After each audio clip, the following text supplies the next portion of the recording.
Thank you for joining this lesson.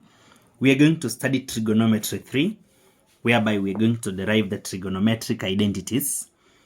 And I would like us to focus on a right-angled triangle, as shown below. Therefore, if we draw a right-angled triangle on a Cartesian plane,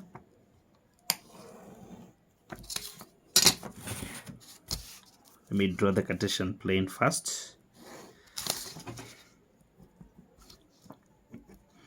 Such that the triangle is lying on the x-axis like that. Then we have this one as the origin, O. Then this one is point A, and this is point B. Then the triangle is making an angle theta with the x-axis. It is very important to remember that our consultation line is 0704 153 366 WhatsApp or calls.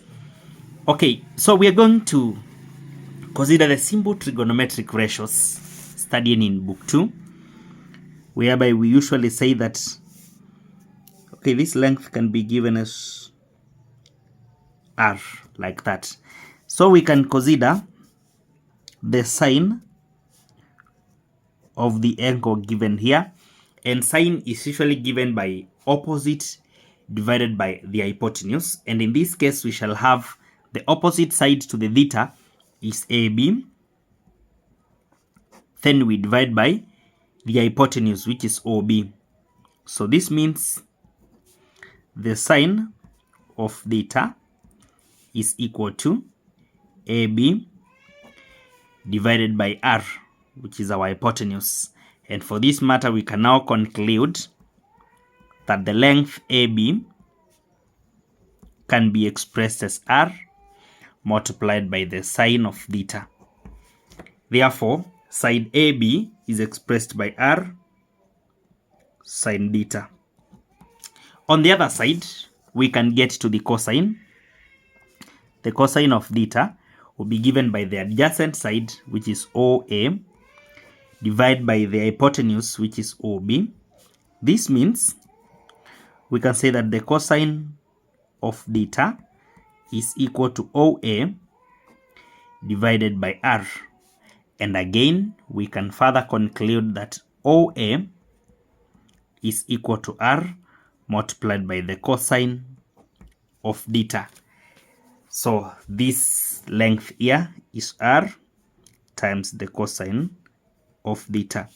So what we should consider now after this is that the triangle we are having here is right-angled, which means now we can say that since the triangle OAB is right-angled,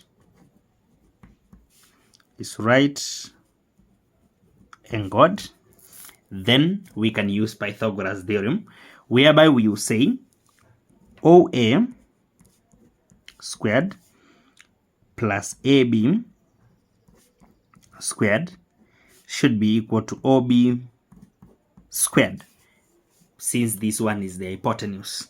Therefore, now we can say OA is r, the cosine of theta, squared, plus r, the sine of theta, again squared, equals to r squared, because all the sides have been expressed in terms of r.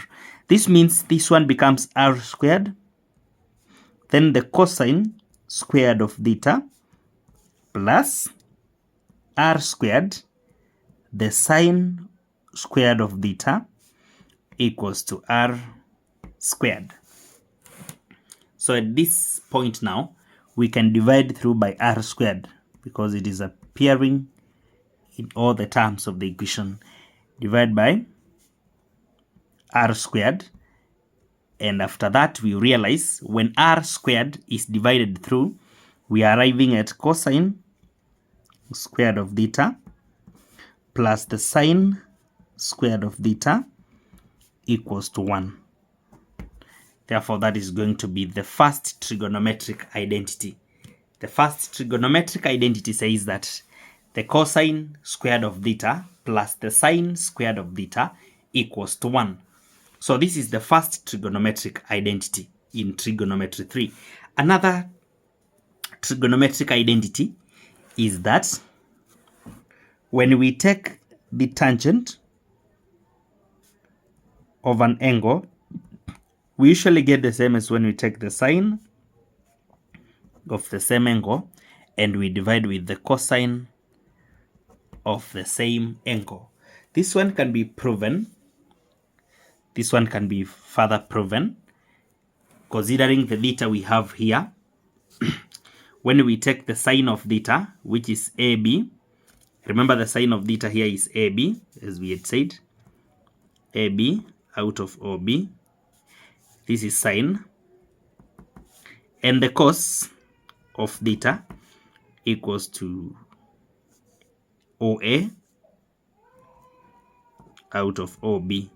Therefore, when we divide sine and cosine, when we divide AB out of OB and we divide this one with OA out of OB, it's like multiplying with the reciprocal of this, which brings OB on top and OA at the base, such that now OB cancels to AB out of OA.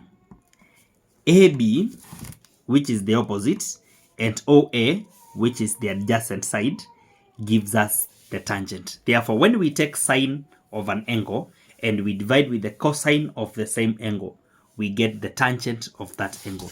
Therefore, we have the first trigonometric identity and the second trigonometric identity. We're going to follow these trigonometric identities in the solution of several questions in the next video. Make sure you follow, subscribe, and share the link.